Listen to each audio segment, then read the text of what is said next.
I remember speaking in front of 20,000 people. I mean, that's like, like diarrhea, and you still attack it in spite of the fear, in spite of what's going on. What's some of the mental hacks you've used, or how have you used fear to your advantage over the years? Yeah, some people, they go false evidence appearing. I don't believe in that bullshit. I mean, it's always there.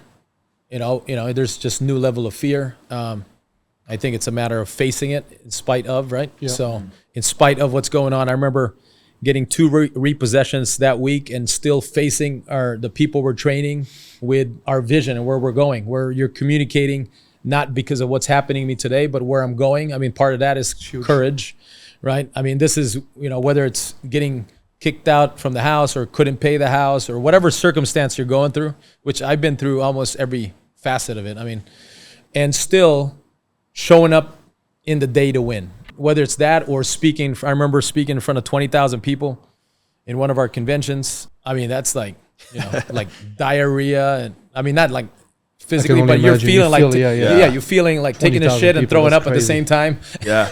So where does your brain go in that moment? You're about to step into that. There's nothing I can do but prepare and just put yourself in a state where you go, man, I'm going to contribute. Yeah. I do some mantras. Intentions.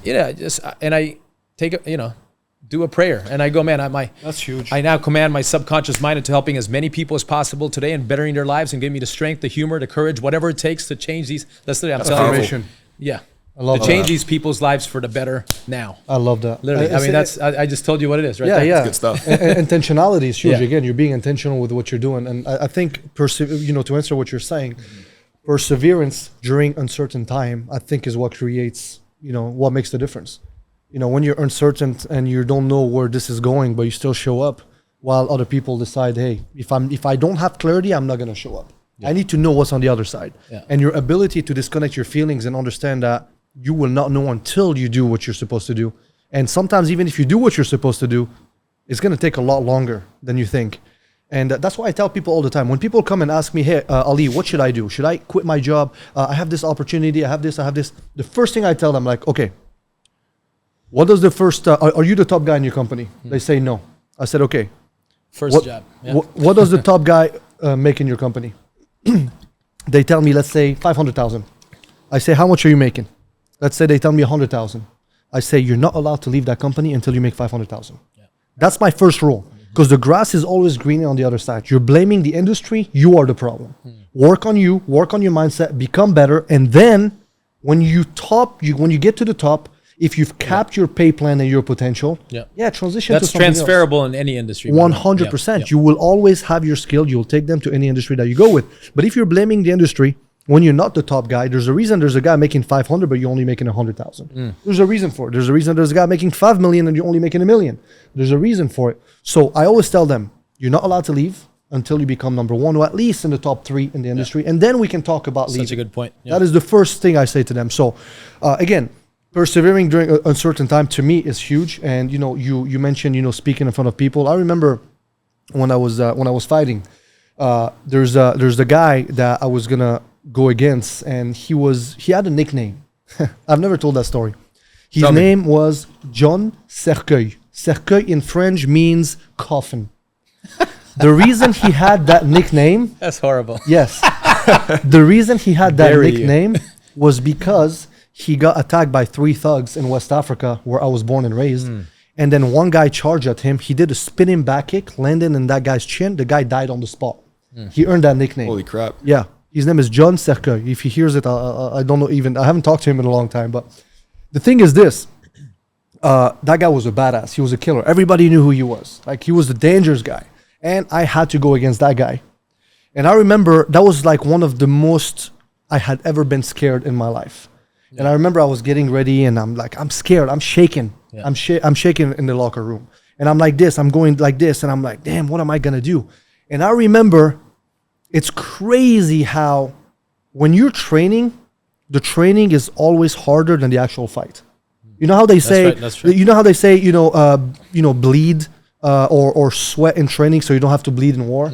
It's the same concept. The same in business. That can go to business, right? You're just training so you don't, number one, practice on your customer, but also so you don't fail when it's time to shine. That's right. That doesn't exist. I mean, I think that there's a lot of that can be applied to today, where someone can go from everybody wants to be a pro or, you know, a master, but not everybody is willing to go through that amateur stage and go through the. I think In martial arts, it's the same thing, right? There's kata one or whatever I did Pumse, karate for a little bit, but there has to be. There's a process. Yeah. There's a step, and I think it's because they like the idea of it, and they see the result. They don't see the process. They don't see the journey. So they just get attracted to the result. Yeah. The Lambo, the house, the cars, the toys.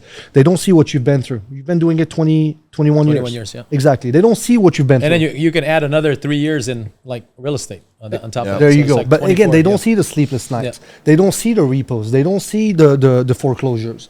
They don't see you losing your family members. They don't see you crying. They don't see you, sweating. They don't see any of that, right? And they like the idea. So your mind, if you're able to control it, is the most powerful thing that you can have. 100%. And that day, I couldn't control my mind for about an hour. I was scared. Make long story short. Was there a big audience? Yeah, it was a national championship. So how many people watching? Probably 800 to 1,000. Yeah. Yeah. And make long story short, I get in the to fight that guy, and it actually was one of the easiest fights of my life. Yeah. It's crazy. Why? Because I had prepared a lot, but just my mind told me that he was going to kill me because that was his reputation. And right? Joe Rogan, I'll quote Joe Rogan in us, is like, he talks about fighting. He goes, man, the scariest thing is you're going there with your underwear. You got 800 people watching your underwear, and you're like the most exposed because everything's exposed, Vulnerable. right? It's not like like you can get killed in there, you can get knocked out, you can do anything can happen, right? 100%. Yeah. Yeah. It's a very, very vulnerable place to be for sure, especially when you have people that are there to support you. You have your family, you have your people, and they're cheering for you. You're like, man, not only am I gonna get knocked the fuck out, but I'm gonna get knocked the fuck out in front of my girlfriend, in front of my friend, mindset, in front of my parents. Yeah. So all these things just go into your mind, and again, it's that's why preparation is important. So what I've learned through my fighting background and my what I've done was, the training was always the hardest part. Showing up and performing was honestly the easiest part, even though sometimes it was scary. But when you're prepared, you always overcome. You always figure that part out.